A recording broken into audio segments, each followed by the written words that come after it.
Ова е втор пат како се организира првиот поштенски маратон. Се организира на светскиот ден на поштите, тоа е 9 октомври. Прилеп е повторно домакин, главен покровител е Македонска пошта. Една од најтешките атлетски дисциплини во свет е маратонот, тоа го знаеме и не за џабе поштарите се тие што секојдневно мора да го трчаат. Трка има 4 и оваа година, има една детска на 1 километар, 5 километри, полумаратон на 21 километар и официјалната трка маратона на 22 километри. Оваа година членството од стартнината се уплаќаше на сметка за поплавите, односно подрачјата поплавени во Скопје, што беше малце хуманитарен гест имаше и оваа година. И така фино е, мислам дека има доста учесници од надвор, така што овој маратон доби и меѓународен карактер оваа година.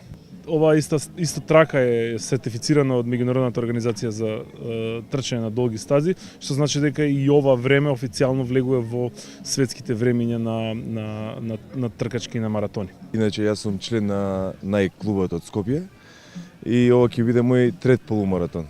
Трчав на Скопски, трчав прошлата недела имаше во Скопје во градски парк Штичин мој и ова ми е мој трети полумаратон. Па сега оваа година прв пат, од прошлата година нели дека ова второ издание, сега повеќе се заангажирав за да дојдам за овој маратон. Лани не беше толку популарен, или со текот на годините станува. Ова мене ми е прво учество на овој маратон.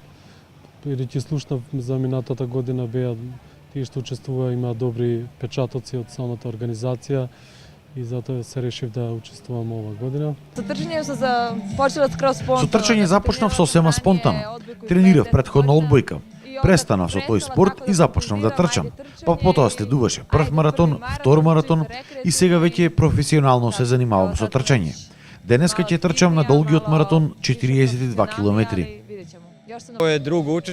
Ова е моје второ учество на овој маратон.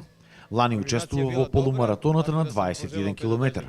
Сега се уште се двоумам на која дестинација да трчам. Но годинава можеби ќе ја одберам онаа на 42 километри.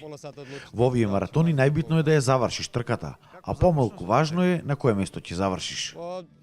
Сметам дека на се поголема врата навлегува трчањето, што мене особено ме радува бидејќи имаме таа идеологија да речам да напредне трчањето, да стане се помасовно, да има се повеќе луѓе кои што се занимаваат со трчање пред се здрав живот кои што водат и од тој квантитет и да се извади квалитет, односно квалитетни расни што велат тркачи.